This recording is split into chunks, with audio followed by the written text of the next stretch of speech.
In the beginning was the Word, and the Word was with God, and the Word was God. In him was life, and that life was the light of all mankind.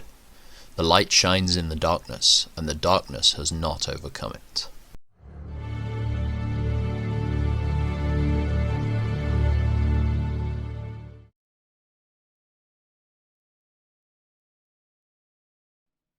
Afterward, Jesus returned to Jerusalem for one of the Jewish holy days.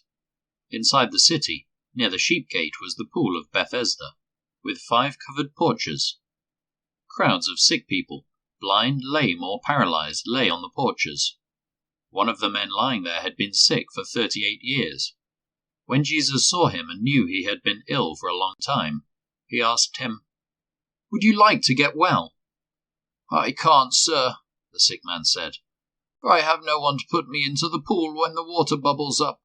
Someone else always gets there ahead of me." Jesus told him, "Stand up, pick up your mat and walk." Instantly the man was healed. He rolled up his sleeping mat and began walking. But this miracle happened on the Sabbath, so the Jewish leaders objected. They said to the man who was cured, "You can't work on the Sabbath. The law doesn't allow you to carry that sleeping mat." But he replied, "The man who healed me told me, 'Pick up your mat and walk.'" "Who said such a thing as that?"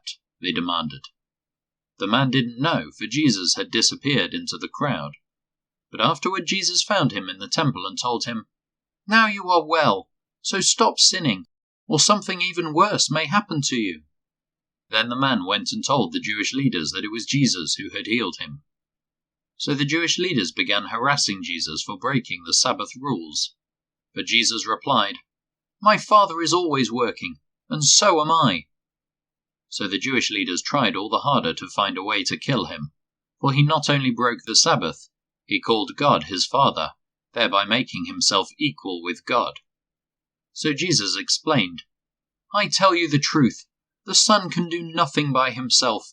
He does only what he sees the Father doing. Whatever the Father does, the Son also does. For the Father loves the Son, and shows him everything he is doing. In fact, the Father will show him how to do even greater works than healing this man. Then you will truly be astonished. For just as the Father gives life to those he raises from the dead, so the Son gives life to anyone he wants. In addition, the Father judges no one. Instead, he has given the Son absolute authority to judge, so that everyone will honor the Son, just as they honor the Father. Anyone who does not honor the Son is certainly not honoring the Father who sent him.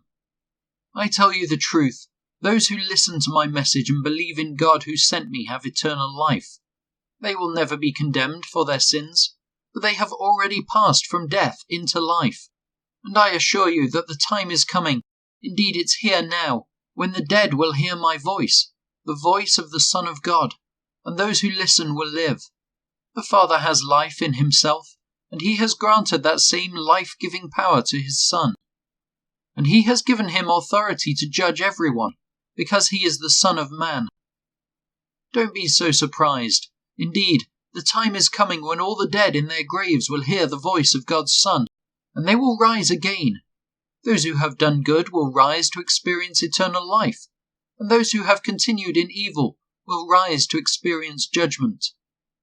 I can do nothing on my own. I judge as God tells me. Therefore, my judgment is just, because I carry out the will of the one who sent me, not my own will.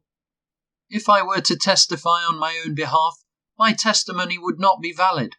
But someone else is also testifying about me, and I assure you that everything he says about me is true. In fact, you sent investigators to listen to John the Baptist, and his testimony about me was true. Of course, I have no need of human witness, but I say these things so you might be saved.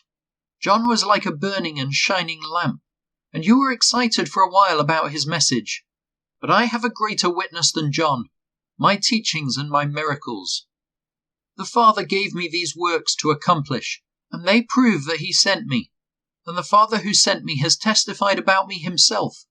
You have never heard his voice, or seen him face to face, and you do not have his message in your hearts, because you do not believe me, the one he sent to you. You search the Scriptures because you think they give you eternal life, but the Scriptures point to me, yet you refuse to come to me to receive this life.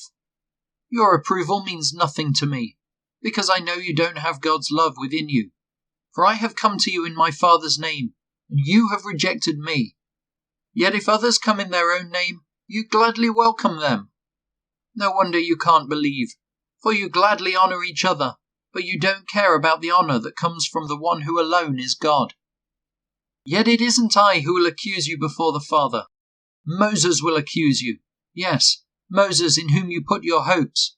If you really believed Moses, you would believe me, because he wrote about me. But since you don't believe what he wrote, how will you believe what I say?